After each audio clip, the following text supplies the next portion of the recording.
Você está sozinha no escuro, o ar frio cortando sua pele como lâminas invisíveis. O silêncio é pesado, quebrado apenas pelo som distante de um relógio que parece contar os segundos até algo inevitável.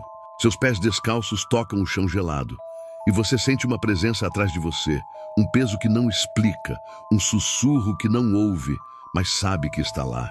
Você tenta correr, mas suas pernas estão presas, como se o próprio chão quisesse te segurar. Então você a vê, uma figura pálida com olhos fundos e cabelos negros emaranhados, pingando algo escuro que não é água. Ela não fala, mas você sabe quem ela é, e sabe que ela veio por vingança. Anika Sharma tinha 20 anos, uma jovem de pele morena e olhos castanhos que carregavam uma timidez quase palpável.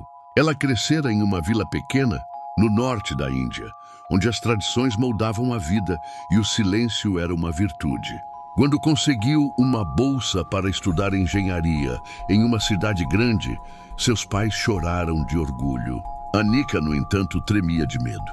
A cidade era um mundo novo, barulhento, caótico, cheio de rostos estranhos e olhares que a faziam se encolher. Na faculdade, ela mantinha a cabeça baixa, os livros apertados contra o peito, evitando conversas. Mas sua timidez a tornava um alvo fácil. Os colegas a chamavam de camponesa, riam de seu sotaque, de suas roupas simples. Ela sorria sem graça, engolindo as palavras que nunca ousava dizer. Entre os muitos rostos na faculdade, 5 garotos se destacavam. Eles eram populares, confiantes, sempre cercados por risadas e olhares de admiração.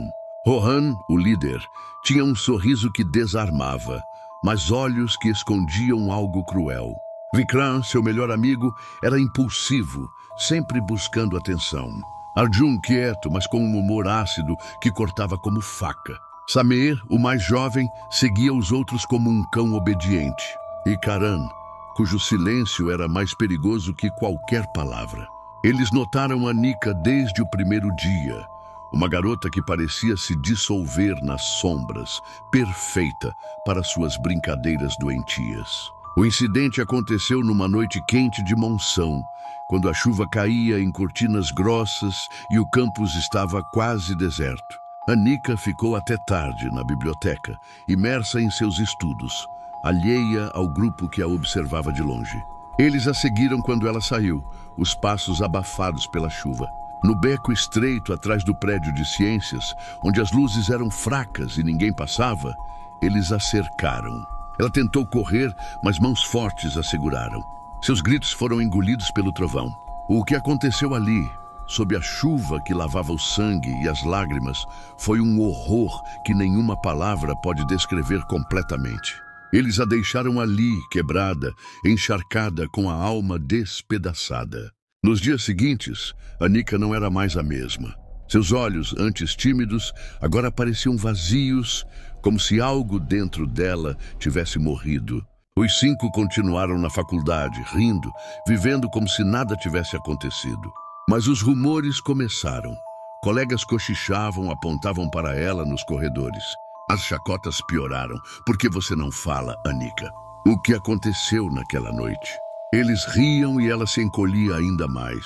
Ela tentou denunciar, mas a vergonha e o medo a paralisaram. A polícia não ajudou. A faculdade ignorou.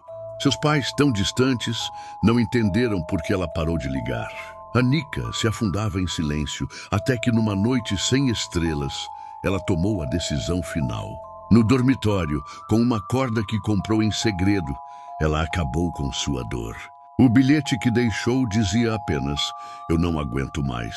3 anos se passaram. A faculdade seguiu em frente. Os 5 rapazes se formaram, construíram suas vidas. Rohan se tornou um engenheiro bem-sucedido casado com uma filha pequena. Vikram abriu um bar na cidade, sempre cheio de clientes. Arjun se mudou para o exterior, trabalhando em uma empresa de tecnologia. Sameer virou professor particular e Karan, sempre o mais reservado, desapareceu por um tempo, mas voltou como gerente de uma loja. Eles nunca falavam sobre Anika, como se ela fosse apenas uma sombra que apagaram de suas memórias. Mas algo estava vindo, algo que não esquecia. A primeira a sentir foi Rohan. Ele acordou no meio da noite, suando, com o som de água pingando em algum lugar da casa. Sua esposa dormia ao lado, mas a filha, de apenas 4 anos, estava de pé no canto do quarto, olhando para ele. Papai, quem é a moça molhada? Ela perguntou. Rohan sentiu um arrepio. Não havia ninguém ali.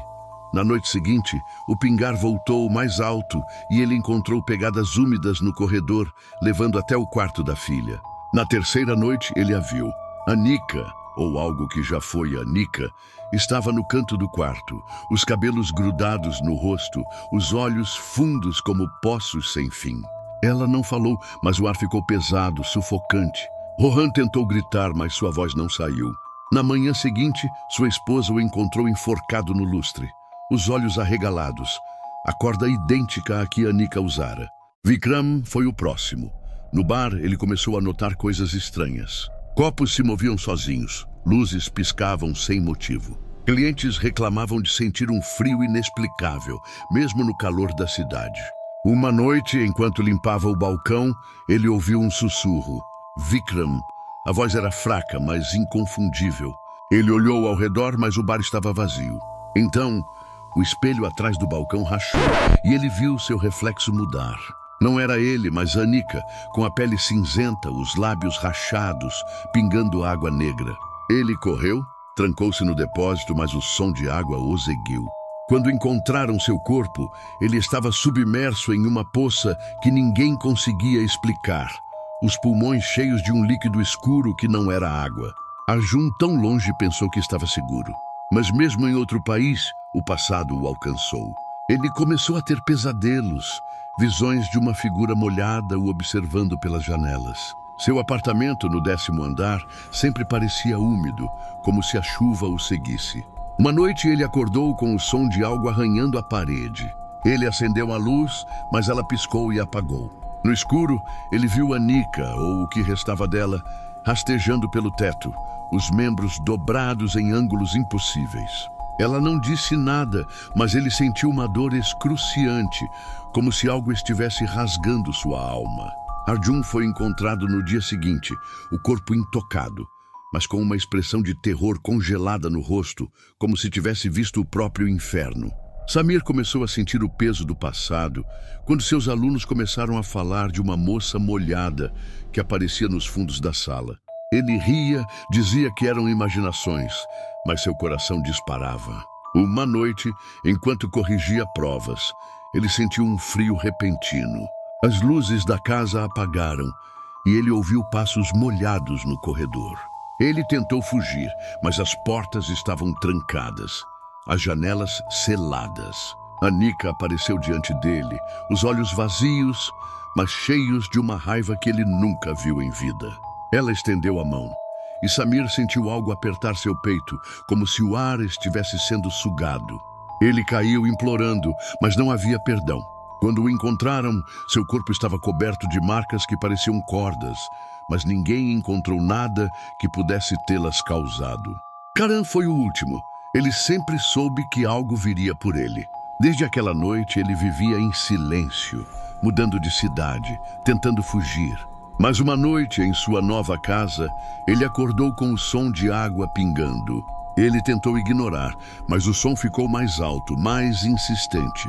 Ele olhou para o espelho do banheiro e viu Anika atrás dele, os cabelos cobrindo o rosto, mas os olhos brilhando com uma luz fria.